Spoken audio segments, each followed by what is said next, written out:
Hello, language lovers, and welcome back to the channel. Have you ever stopped to think about the words you use every day? Where do they come from?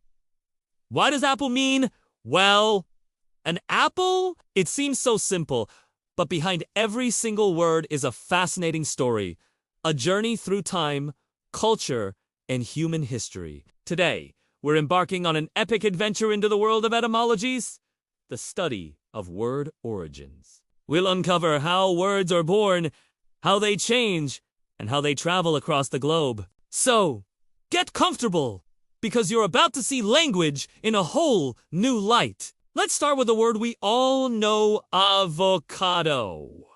Sounds a bit exotic, right? That's because it is. This word traveled all the way from the ancient Aztec civilization. In the Nahuatl language, the word was huacatal. When the Spanish conquistadors arrived in the Americas, they heard this word, but it was a bit tricky for them to pronounce. So, they adapted it into something that sounded more familiar. Fast forward a few centuries, and English speakers borrowed it, smoothing it out even further into the avocado we know and love on our toast today. This process, where one language borrows a word from another, is called borrowing. And it's one of the biggest ways our vocabulary grows. English is a champion borrower, with words from Latin, French, Norse, and countless other languages. Now, what about words that weren't borrowed, but were just made up? This happens all the time. Take the word nerd. It first appeared in a 1950 Dr. Seuss book, If I Ran the Zoo, to describe a grumpy little creature from the land of Coach. A year later, a magazine article used it to describe someone who was a drip or a square. Slowly but surely, it caught on, evolving to mean someone passionately intellectual or socially awkward. Today, many wear the nerd badge with pride. This is a great example of how a word can be born from pure imagination and then take on a life of its own.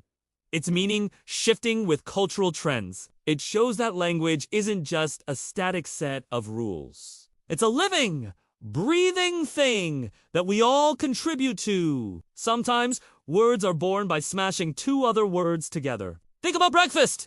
It's literally the meal where you break your fast from the night before. Or brunch, a clever blend of breakfast and lunch. This is called compounding or blending, and we do it constantly without even realizing it. Skyscraper, sunflower, notebook. These are all compound words. It's a beautifully simple and efficient way to create new concepts. This process is like playing with linguistic lit. You take existing blocks of meaning and snap them together to build something entirely new. It is a testament to human creativity and our need to name the world around us in the clearest way possible. But here's where it gets really interesting. Sometimes, the meaning of a word can completely flip over time. This is called semantic change. Let's look at the word nice. If you called someone nice 700 years ago, they'd be deeply offended. Back then, it came from the Latin word necius, meaning ignorant or foolish. Over the centuries, its meaning gradually softened. It went from foolish to shy, then to dainty or precise. And finally, by the 18th century, it settled on the meaning we know today, kind and pleasant.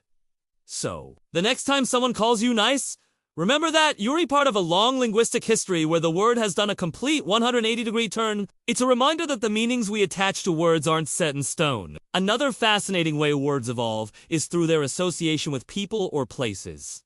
Have you ever heard of a sandwich? Of course you have. But did you know it's named after a person? John Montagu, the 4th Earl of Sandwich, was an 18th century English aristocrat who loved playing cards. He didn't want to leave the gaming table for a formal meal, so he'd ask his servants to bring him slices of meat tucked between two pieces of bread. His card-playing buddies started asking for the same as sandwich, and soon, the name stuck. The same goes for words like denim, which originally meant d'enchiems, or from Enchiems, a city in France famous for its sturdy fabric. These words are like little historical souvenirs, carrying the name of their origin within them. So, how do these changes happen? A big driver is, of course, us. Society, technology, and culture are constantly evolving, and our language has to keep up. Think about all the new words that have entered our vocabulary because of the internet. Google, selfie, meme, vlog. These words didn't exist 30 years ago, but now they are essential parts of our daily communication. We needed words to describe these new actions and concepts, so we created them. Google went from being a company name to a verb meaning to search for information online. This process, where a brand name becomes a generic term, is called eponymization, and it shows just how powerful and influential new technologies can be on our language. The journey of a word can also be incredibly personal and emotional. Take the word silly. It's hard to believe. But it originally comes from the Old English word sklig, which meant blessed, happy, or prosperous.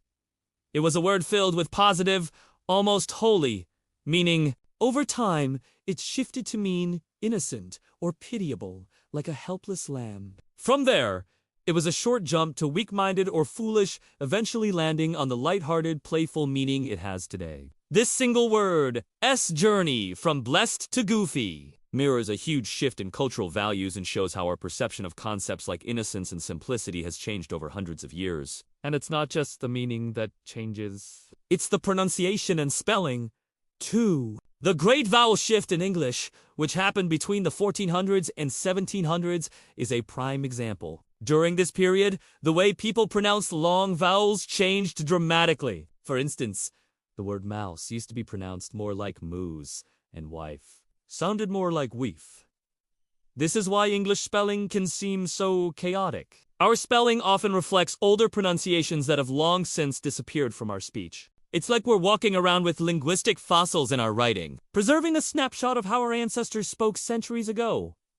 So, what does all this mean for us today? It means that language is not just a tool for communication. It's a living museum, a sprawling family tree, and an ever-evolving work of art. Every word you speak has a history, a story that connects you to generations of people who came before. It's a powerful reminder that we are all part of a continuous, flowing river of human expression. The next time you text a friend, write an email, or just chat with someone, take a moment to appreciate the incredible journey that each word has taken to get to you. We've only scratched the surface today, but I hope this has sparked your curiosity about the words you use every day. Language is full of endless surprises and fascinating connections. Thank you so much for joining me on this etymological adventure. If you enjoyed this journey through the history of words, please give this video a thumbs up. And do UNT forget to subscribe and hit that notification bell so you do UNT miss our next exploration. What are some words whose origins you find fascinating? Let me know in the comments below. Until next time, keep questioning and stay curious.